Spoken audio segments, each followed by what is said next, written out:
Welcome to Year in Review, the show where we break down a year to bring you some of the most notable moments in TV and film, month by month.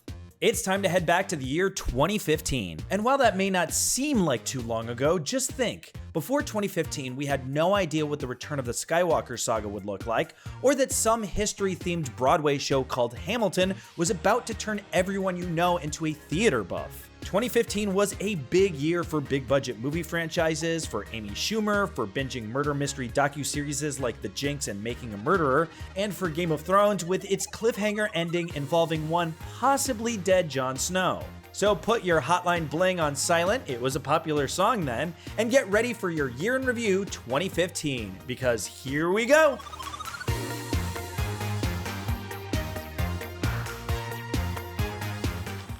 We're short $20. That's fine. Agreed amount or no deal. You serious? You saying I intentionally shorted you? No. Mistakes happen. Premiering on AMC in February of 2015 was Better Call Saul, the spin-off and prequel to co-creator Vince Gilligan's previous series, the wildly popular Breaking Bad. This one follows the making of Bob Odenkirk's lawyer character who would come to be known as Saul Goodman, a role that would earn him 5 Emmy noms over 6 seasons. Listen, Starlight Express, I'm gonna give you a 9.6 for technique, 0.0 for choice of victim. I'm a lawyer. Furthermore, does a steaming pile of scream payday to you, huh? The only way that entire car is worth $500 is if there's a $300 hooker sitting in it. The 6th and final season wrapped up in 2022, and much like Saul Goodman's legal record, the series was very highly decorated, including Writers Guild, Critics' Choice, and SAG Awards to go with a bunch of Emmys. Critics say Better Call Saul is a quirky, dark character study that manages to stand on its own without being overshadowed by the series that spawned it. I think I need to go. I think you need to eat something, and that will help. No, I think I need to go back. Take me with you, please. David, sit Jocelyn, down. Sit thank you down. so Sit much. back Or down. Lie down on our mattress. The sheets are in the dryer, but there's a rubber pad. Also premiering in February was the comedy series Schitt's Creek. It was created by father and son Eugene and Dan Levy, who also starred as part of a rich family that loses its fortune and relocates to Schitt's Creek, a small town they once purchased as a joke. Catherine O'Hara was the first choice to play the matriarch character Moira Rose, but she initially turned it down before eventually agreeing to participate in the pilot and thankfully continuing with the series. Tell me, David, why do you want this job? I ran out of eye cream. Okay, you're not going to get this job. You're not going to get this job. You know why? Your attitude sucks. Okay. And look at how you're dressed. What is this? Colostomy bag pants. After various networks suggested the title of the show be changed during development, the Levys found pages from a phone book to show that Shit was in fact a real surname, and the rest is history. Sorry kids, you'll have to ask your parents what a phone book is. Among its many accolades, the series received 15 Primetime Emmy nominations for its 6th and final season and became the first series to sweep all 7 major comedy awards. Critics say the title is one of the best jokes of Schitt's Creek, but performances from Eugene Levy and Catherine O'Hara give the writing a comedic boost. Is this your brother? You have a brother? No. Fine. Yes, suppose the cat's out of the bag. I have a brother. One brother. All those years together at the Parks Department, you never told us you had a brother. You worked at the Parks Department? Tour's over. And saying goodbye to the TV landscape in February of 2015 was the hit comedy Parks and Recreation. This Amy Poehler-led mockumentary about a Parks and Rec department helped launch the career of a certain Star-Lord and made many others household names like Adam Scott, Aubrey Plaza, and Nick Offerman. We're also gonna try Pavlovian technique. Ron is holding Tammy's perfume, girth. Smells good. Oh! Again, Tammy! Oh! How many times are we gonna do this? until the bottle is empty, again. After struggling with ratings in the shadow of The Office, the show ultimately found plenty of its own success over 7 seasons and has gotten a second win now thanks to Netflix. Critics say Parks and Recreation's closing chapter deftly incorporates time skip gags into the everyday bureaucracy of Pawnee, all while delivering a moving farewell to a cast of characters audiences have grown to love like family.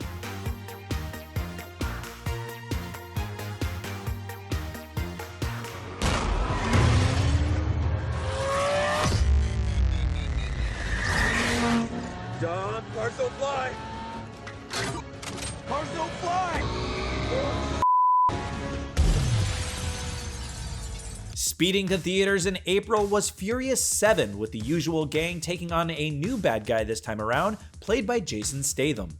This marked Paul Walker's final film appearance following his death in November of 2013, with his brothers serving as stand-ins to complete Paul's remaining scenes. Hey man, listen, I'm sorry to let y'all down, okay? I'm gonna go ahead and stay up here. No, brother, I'm sorry to let you down. What? What do you mean you sorry? What are you doing? The film was directed by James Wan and written by Chris Morgan, his 5th time doing a screenplay for the franchise, and was one of the most expensive films ever made at the time, with an estimated production budget around $250 million. But that's okay, because Furious 7 grossed over $1.5 billion worldwide, making it the 3rd highest grossing film of 2015. Now that's what I call fast money. Critics say, serving up a fresh round of over-the-top thrills while adding unexpected dramatic heft, Furious 7 keeps the franchise moving in more ways than one.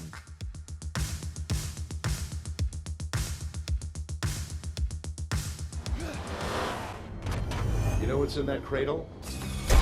The power to make real change, and that terrifies you. I wouldn't call it a comfort.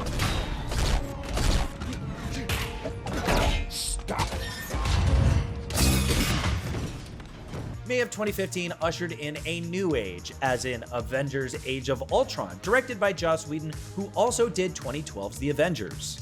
This time around, the Avengers assembled to battle Ultron, a technological terror aiming for humans' extinction that is voiced by James Spader, who Whedon said was the first and only choice for the part.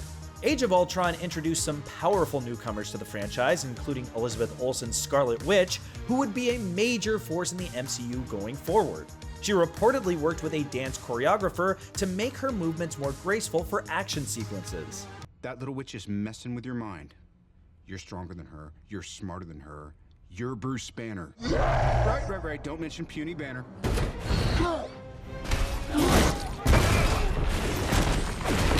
Okay. And the film did what Marvel movies do, become the 2nd most expensive film ever made at the time, on its way to $1.4 billion box office dollars. Critics say, exuberant and eye-popping, Avengers Age of Ultron serves as an overstuffed but mostly satisfying sequel, reuniting its predecessor's unwieldy cast with a few new additions and a worthy foe.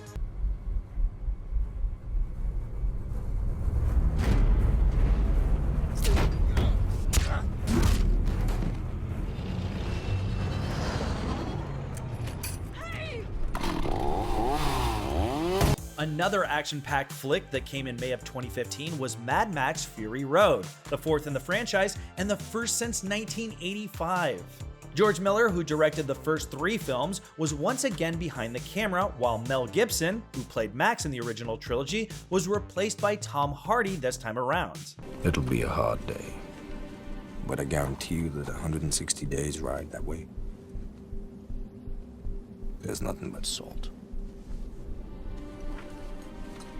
At least that way, you know, we might be able to, together, come across some kind of redemption. The film was conceived as one continuous chase, and the entire thing was shot in sequence to keep with the continuity of that chase. And Miller relied on mostly practical effects to pull it off, with CGI being used sparingly. The result was a huge hit with fans and critics alike, keeping up the interest for more films in the franchise, including a Furiosa spin-off starring Charlize Theron. Critics say, with exhilarating action and a surprising amount of narrative heft, Mad Max Fury Road brings George Miller's post-apocalyptic franchise roaring vigorously back to life.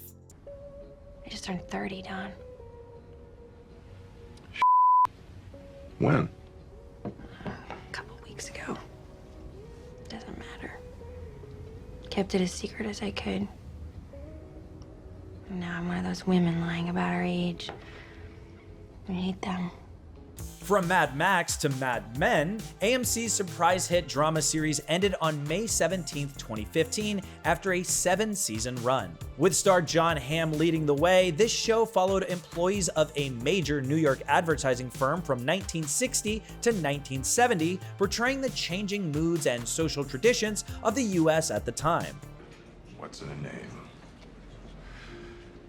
Every copywriter thinks of Shakespeare. Something to aspire to.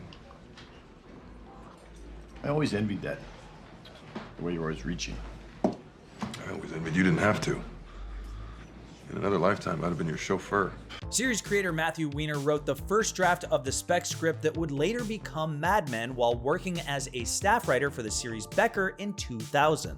The series went on to earn 16 Emmys and became the first cable series to win Outstanding Drama Series, doing so in each of its first 4 seasons. Critics say, just in time to rekindle viewers' interests, Mad Men gets back on track for one last season, revisiting its steady, deliberate pace and style on its way to a sure-to-be compelling climax.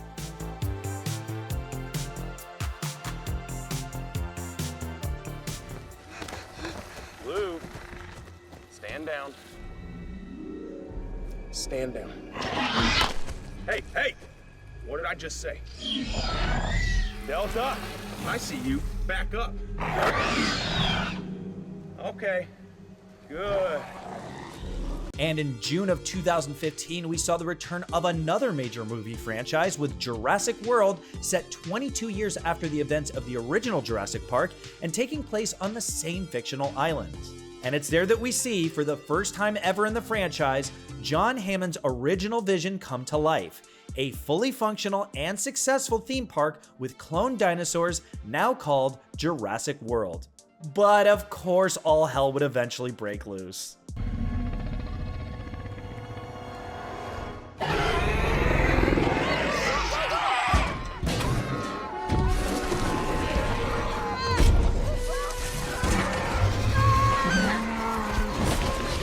What's it going, man?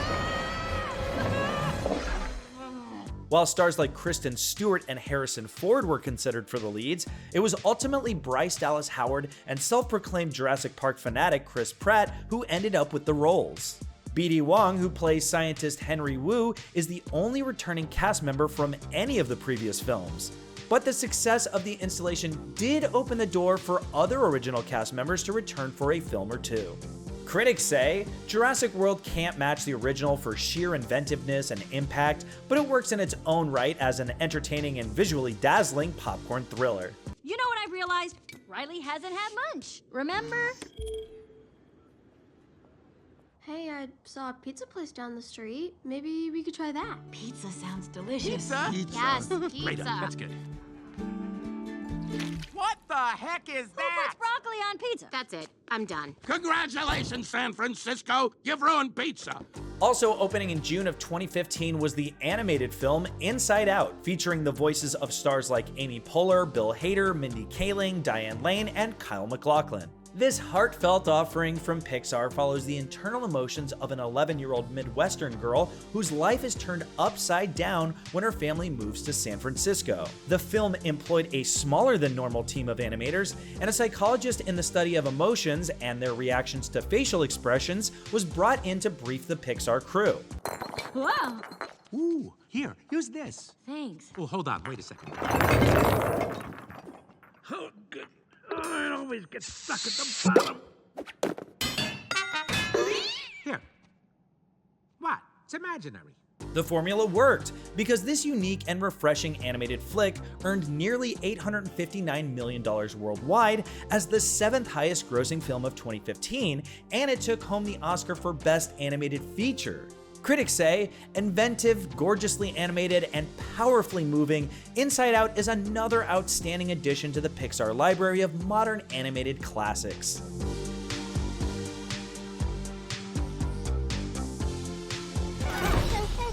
All right, are we comfy? Doesn't matter! This is torture!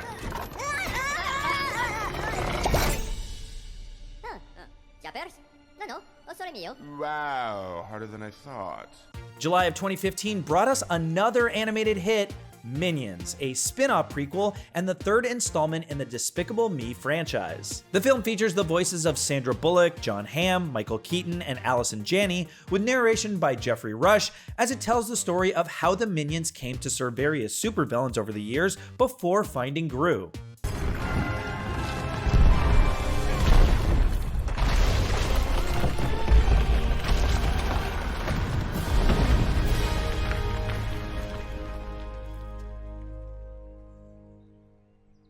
Hello. Minions pulled in over $1.1 billion worldwide as the 5th highest grossing film of 2015, and it was eventually followed by a sequel of its own in 2022, Minions: The Rise of Gru. Critics say the Minions' brightly colored brand of gibberish-fueled insanity stretches to feature length in their self-titled Despicable Me spin-off, with uneven but often hilarious results. Paratrichina longicornis, commonly known as crazy ants. They're lightning fast and can conduct electricity, which makes them useful to fry out enemy electronics. Oh, you're not so crazy. Hey, you're cute.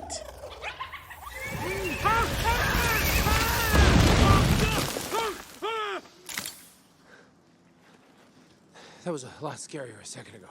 Also making a big impact in July was the teeny tiny Marvel hero Ant-Man in a film directed by Peyton Reed, who happily stepped in at last minute to take over after writer-director Edgar Wright left the project. Paul Rudd stars as a master thief just released from prison and recruited by a scientist, played by Michael Douglas, who turns him into Ant-Man with a suit that allows him to shrink in size and gives him superhuman strength.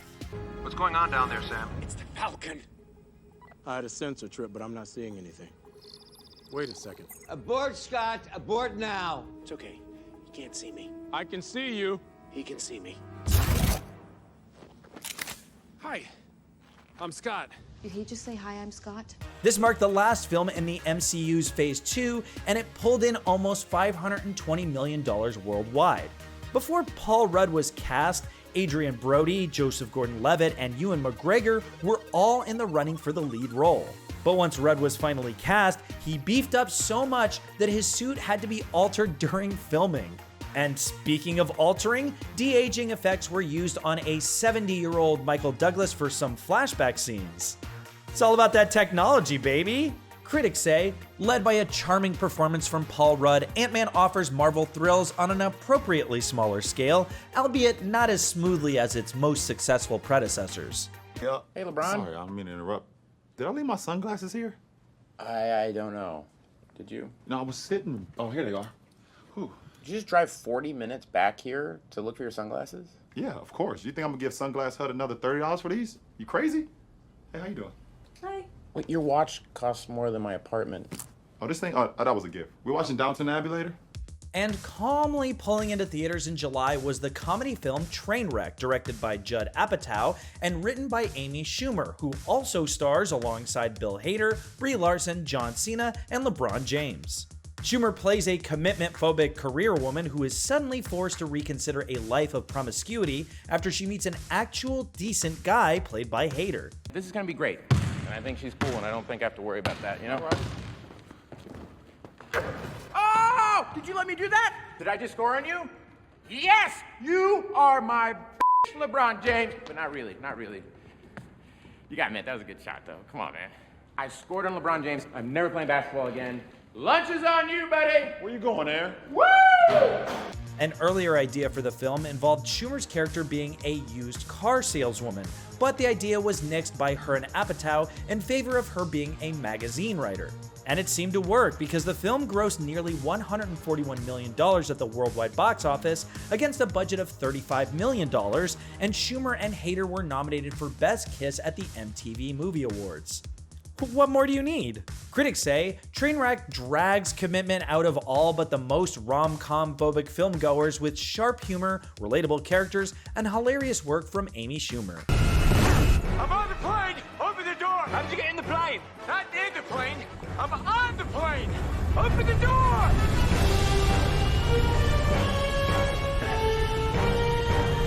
Reggie! Open the door! Yeah, okay. Continuing the awesome trend of big movie franchises in 2015 was the 5th installment in the Mission Impossible film series, Rogue Nation, which opened on July 31st. This time, Tom Cruise's Ethan Hunt and his team are on the run from the CIA and find themselves in a war against an international Black Ops terrorist organization composed of rogue government agents from all over the world.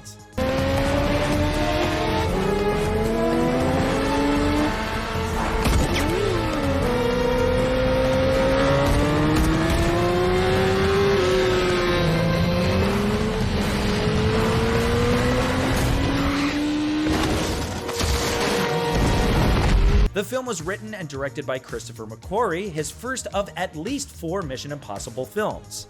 He had previously directed Jack Reacher with Tom Cruise in 2012 and would also write and produce Top Gun Maverick in 2022. Aw, they're working buds. With $683 million worldwide, Rogue Nation became the 8th highest grossing film of 2015, which makes Tom Cruise performing death-defying stunts involving a real Airbus flying at 5,000 feet in the air totally worth it. Critics say Mission Impossible Rogue Nation continues the franchise's thrilling resurgence and proves that Tom Cruise remains an action star without equal.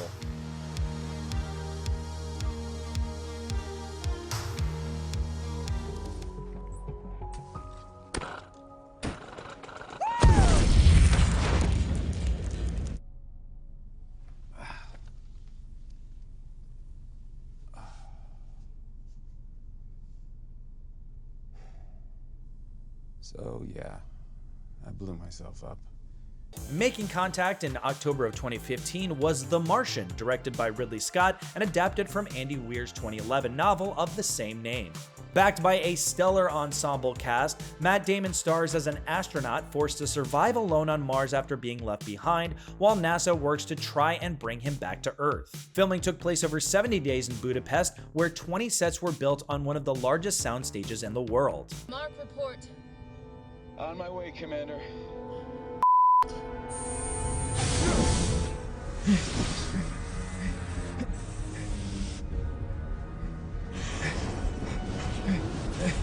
Johansson, what's my relative velocity to Mark? 5.2 meters per second. Copy. Adjusting course. And with that, both Andy Weir, the author, and Ridley Scott strive to keep things as realistic as possible, seeking advice from NASA and other experts. The result was a film that earned 7 Oscar nominations, including Best Picture, Best Actor for Matt Damon, and Best Adapted Screenplay. Critics say, smart, thrilling, and surprisingly funny, The Martian offers a faithful adaptation of the best-selling book that brings out the best in leading man Matt Damon and director Ridley Scott.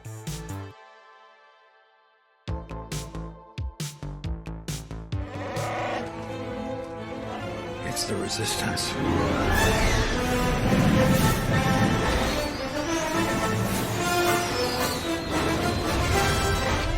Go straight at him. Don't let these thugs scare you. Copy that. We're with you, Bo.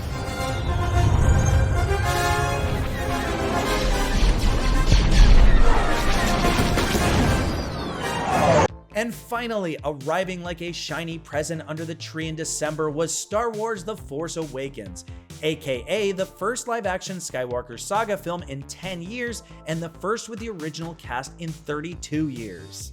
This time, fans were introduced to a new crop of good guy fighters for the Resistance and some new nasty villains, and said goodbye to some old friends as well. Several directors were reportedly considered, including David Fincher, Jon Favreau, and Guillermo del Toro, before the president of Lucasfilm, Kathleen Kennedy, hired J.J. Abrams for the job after a suggestion by Steven Spielberg.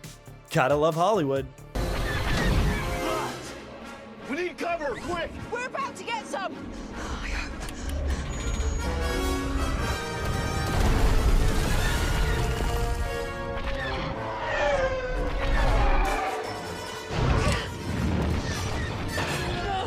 The film broke various box office records at the time and was the highest grossing film of 2015, with a worldwide haul of over $2 billion.